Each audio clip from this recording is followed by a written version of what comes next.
The Philosophy of Marcus Aurelius by George Long. Part 2.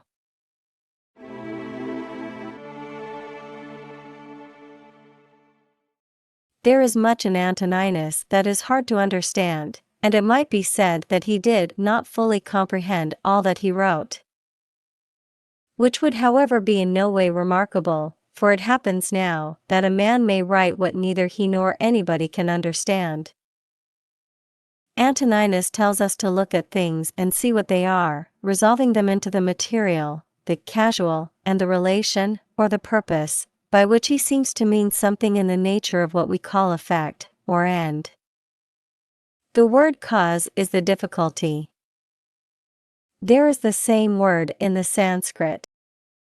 And the subtle philosophers of India and of Greece, and the less subtle philosophers of modern times, have all used this word, or an equivalent word, in a vague way.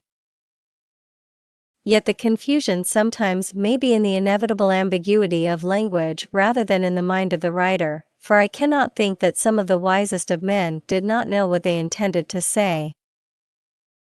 When Antoninus says, that everything that exists is in a manner the seed of that which will be, he might be supposed to say what some of the Indian philosophers have said, and thus a profound truth might be converted into a gross absurdity.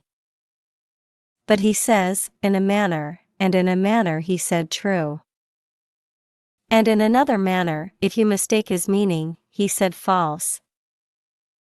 When Plato said, nothing ever is, but is always becoming, he delivered a text, out of which we may derive something. For he destroys by it, not all practical, but all speculative notions of cause and effect. The whole series of things, as they appear to us, must be contemplated in time, that is in succession, and we conceive or suppose intervals between one state of things and another state of things, so that there is priority in sequence, and interval, and being, and a ceasing to be, and beginning and ending. But there is nothing of the kind in the nature of things. It is an everlasting continuity. When Antoninus speaks of generation, he speaks of one cause acting, and then another cause taking up the work, which the former left in a certain state, and so on. And we might perhaps conceive that he had some notion like what has been called the self-evolving power of nature. A fine phrase indeed, the full import of which I believe that the writer of it did not see, and thus he laid himself open to the imputation of being a follower of one of the Hindu sects, which makes all things come by evolution out of nature or matter, or out of something which takes the place of deity, but is not deity. I would have all men think as they please, or as they can, and I only claim the same freedom which I give. When a man writes anything, we may fairly try to find out all that his words must mean, even if the result is that they mean what he did not mean. And if we find this contradiction, it is not our fault, but his misfortune. Now Antoninus is perhaps somewhat in this condition in what he says, though he speaks at the end of the paragraph of the power which acts, unseen by the eyes, but still no less clearly. But whether in this passage lie means that the power is conceived to be in the different successive causes, or in something else, nobody can tell. From other passages, however, I do collect that his notion of the phenomena of the universe is what I have stated. The deity works unseen, if we may use such language, and perhaps I may, as Job did, or he who wrote the book of Job. In him we live and move and are, said St. Paul to the Athenians. And to show his hearers that this was no new doctrine, he quoted the Greek poets. One of these poets was the Stoic Claus, whose noble hymn to Zeus, or God, is an elevated expression of devotion and philosophy. It deprives nature of her power, and puts her under the immediate government of the deity.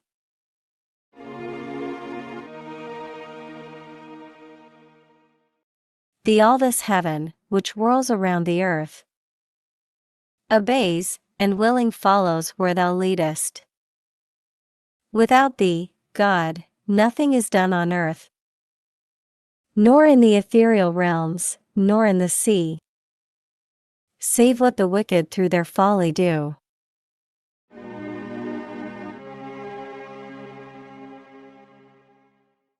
Antoninus' conviction of the existence of a divine power and government was founded on his perception of the order of the universe. Like Socrates, he says that though we cannot see the forms of divine powers, we know that they exist because we see their works.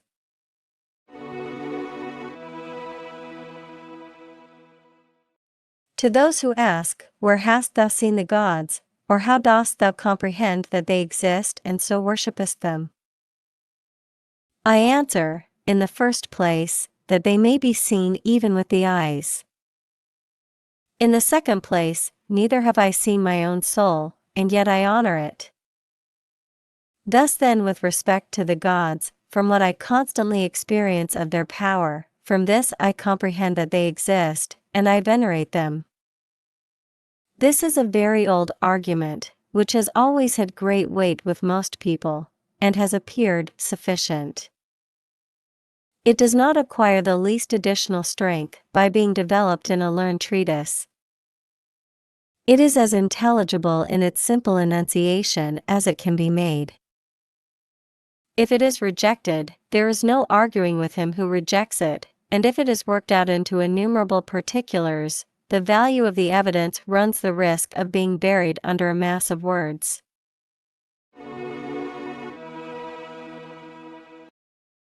Man being conscious that he is a spiritual power, or that he has such a power, in whatever way he conceives that he has it, for I wish simply to state a fact, from this power which he has in himself, he is led, as Antoninus says, to believe that there is a greater power, which, as the old Stoics tell us, pervades the whole universe as the intellect pervades man.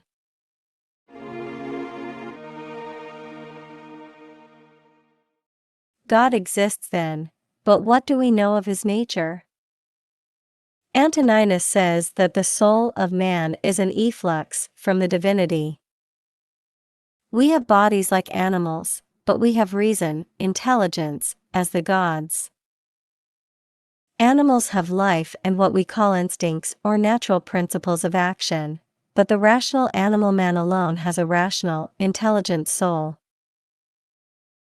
Antoninus insists on this continually. God is in man, and so we must constantly attend to the divinity within us, for it is only in this way that we can have any knowledge of the nature of God. The human soul is in a sense a portion of the divinity, and the soul alone has any communication with the deity. For as he says, with his intellectual part alone God touches the intelligence only which has flowed and been derived from himself into these bodies.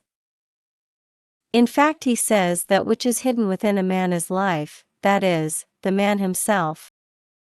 All the rest is vesture, covering, organs, instrument, which the living man, the real man, uses for the purpose of his present existence. The air is universally diffused for him who is able to respire. And so for him who is willing to partake of it, the intelligent power, which holds within it all things, is diffused as wide and free as the air. It is by living a divine life that man approaches to a knowledge of the divinity. It is by following the divinity within daimon or theos, as Antonius calls it, that man comes nearest to the deity, the supreme good. For man can never attain to perfect agreement with his internal guide. Live with the gods. And he does live with the gods who constantly shows to them that his own soul is satisfied with that which is assigned to him, and that it does all the daemon wishes, which Zeus hath given to every man for his guardian and guide, a portion of himself. And this daemon is every man's understanding and reason.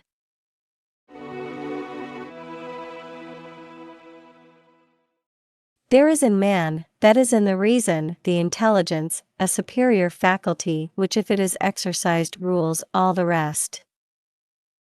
This is the ruling faculty, which Cicero renders by the Latin word principitus, to which nothing can or ought to be superior. Antoninus often uses this term and others, which are equivalent. He names it the governing intelligence. The governing faculty is the master of the soul.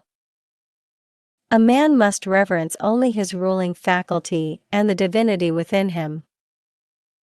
As we must reverence that which is supreme in the universe, so we must reverence that which is supreme in ourselves. And this is that which is of like kind with that which is supreme in the universe. So, as Plotinus says, the soul of man can only know the divine so far as it knows itself. In one passage, Antoninus speaks of a man's condemnation of himself when the diviner part within him has been overpowered and yields to the less honorable and to the perishable part, the body and its gross pleasures. In a word, the views of Antoninus on this matter, however his expressions may vary, are exactly what Bishop Butler expresses when he speaks of the natural supremacy of reflection or conscience, of the faculty which surveys, approves, or disapproves the several affections of our mind and actions of our lives.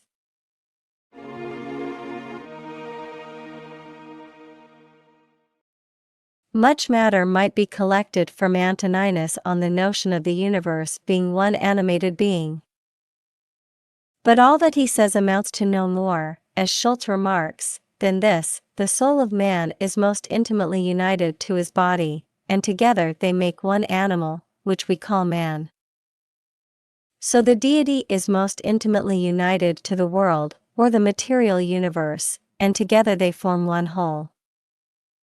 But Antoninus did not view God and the material universe as the same, any more than he viewed the body and soul of man as one. Antoninus has 110 speculations on the absolute nature of the deity. It was not his fashion to waste his time on what man cannot understand. He was satisfied that God exists, that he governs all things, that man can only have an imperfect knowledge of his nature, and he must attain this imperfect knowledge by reverencing the divinity which is within him, and keeping it pure.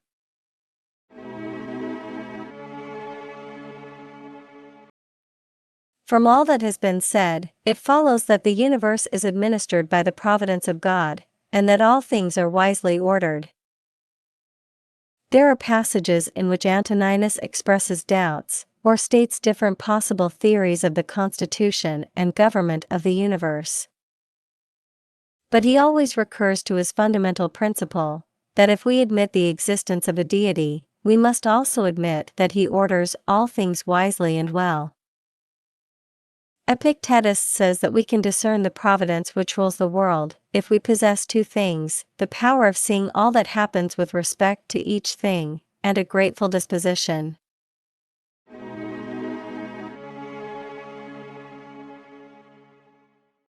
But if all things are wisely ordered, how is the world so full of what we call evil, physical and moral? If instead of saying that there is evil in the world, we use the expression which I have used, what we call evil, we have partly anticipated the emperor's answer.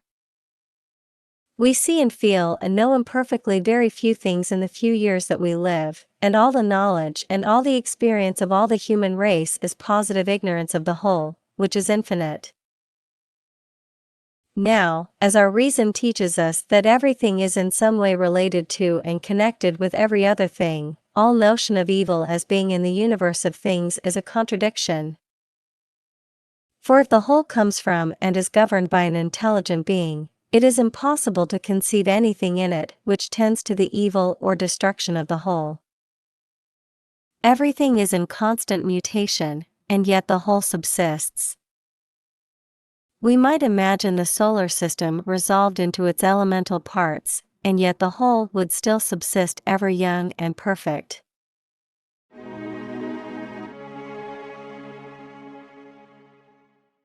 All things, all forms, are dissolved, and new forms appear. All living things undergo the change, which we call death. If we call death an evil, then all change is an evil. Living beings also suffer pain, and man suffers most of all, for he suffers both in and by his body, and by his intelligent part. Men suffer also from one another, and perhaps the largest part of human suffering comes to man from those whom he calls his brothers. Antoninus says, generally, wickedness does no harm at all to the universe. And particularly, the wickedness of one man does no harm to another. It is only harmful to him who has it in his power to be released from it as soon as he shall choose. The first part of this is perfectly consistent with the doctrine that the whole can sustain no evil or harm. The second part must be explained by the Stoic principle that there is no evil in anything which is not in our power. What wrong we suffer from another is his evil, not ours. But this is an admission that there is evil in a sort, for he who does wrong does evil, and if others can endure the wrong, still there is evil in the wrongdoer. Antoninus gives many excellent precepts with respect to wrongs and injuries, and his precepts are practical. He teaches us to bear what we cannot avoid, and his lessons may be just as useful to him who denies the being and the government of God as to him who believes in both. There is no direct answer in Antoninus to the objections which may be made to the existence and providence of God because of the moral disorder and suffering which are in the world, except this answer which he makes in reply to the supposition that even the best men may be extinguished by death. He says if it is so, we may be sure that if it ought to have been otherwise, the gods would have ordered it otherwise. His conviction of the wisdom which we may observe in the government of the world is too strong to be disturbed by any apparent irregularities in the order of things. That these disorders exist is a fact, and those who would conclude from them against the being and government of God conclude too hastily. We all admit that there is an order in the material world, a nature, in the sense in which that word has been explained, a constitution, what we call a system, a relation of parts to one another and a fitness of the whole for something. So in the constitution of plants and of animals there is an order, a fitness for some end. Sometimes the order, as we conceive it, is interrupted, and the end, as we conceive it, is not attained. The seed, the plant, or the animal sometimes perishes before it has passed through all its changes and done all its uses.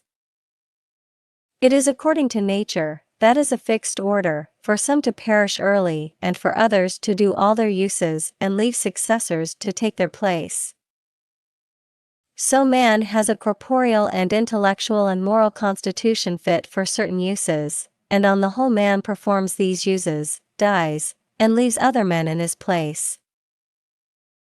So society exists, and a social state is manifestly the natural state of man, the state for which his nature fits him, and society amidst innumerable irregularities and disorders still subsists. And perhaps we may say that the history of the past and our present knowledge give us a reasonable hope that its disorders will diminish, and that order, its governing principle, may be more firmly established.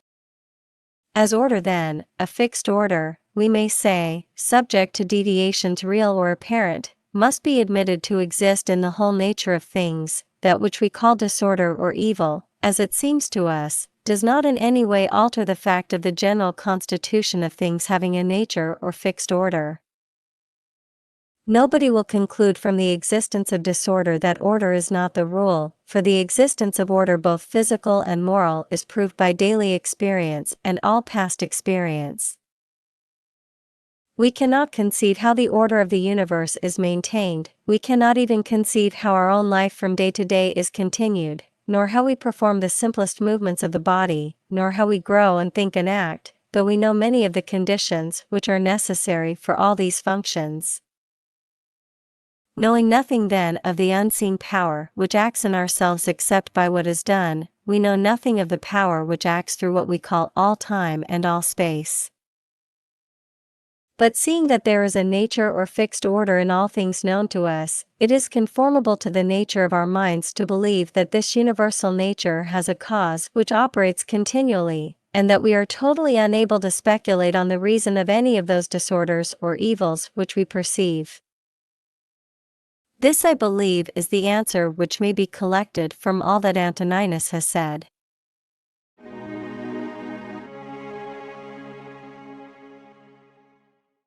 The origin of evil is an old question. Achilles tells Priam that Zeus has two casks, one filled with good things, and the other with bad, and that he gives to men out of each according to his pleasure. And so we must be content, for we cannot alter the will of Zeus. One of the Greek commentators asks how must we reconcile this doctrine with what we find in the first book of the Odyssey, where the king of the gods says, "Men say that evil comes to them from us, but they bring it on themselves through their own folly." The answer is plain enough even to the Greek commentator. The poets make both Achilles and Zeus speak appropriately to their several characters. Indeed, Zeus says plainly that men do attribute their sufferings to their gods, but they do it falsely, for they are the cause of their own sorrows.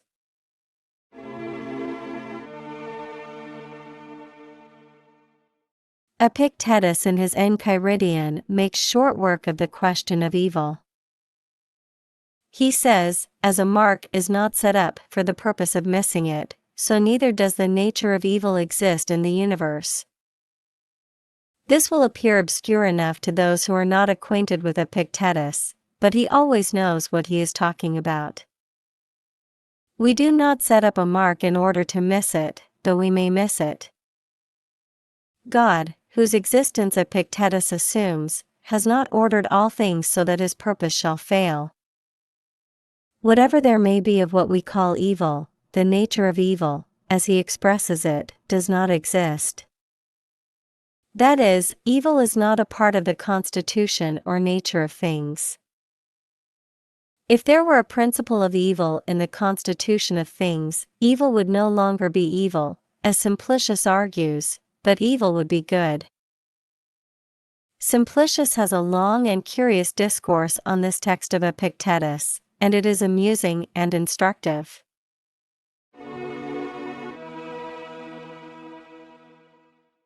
One passage more will conclude this matter. It contains all that the emperor could say. To go from among men, if there are gods, is not a thing to be afraid of, for the gods will not involve thee in evil.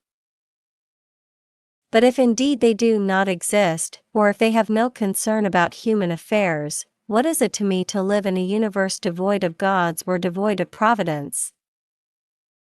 But in truth they do exist, and they do care for human things, and they have put all the means in man's power to enable him not to fall into real evils. And as to the rest, if there was anything evil, they would have provided for this also, that it should be altogether in a man's power not to fall into it. But that which does not make a man worse, how can it make a man's life worse? But neither through ignorance, nor having the knowledge, but not the power to guard against or correct these things, is it possible that the nature of the universe has overlooked them. Nor is it possible that it has made so great a mistake, either through want of power or want of skill, that good and evil should happen indiscriminately to the good and the bad. But death certainly and life, honor and dishonor, pain and pleasure, all these things equally happen to good and bad men, being things which make us neither better nor worse. Therefore, they are neither good nor evil.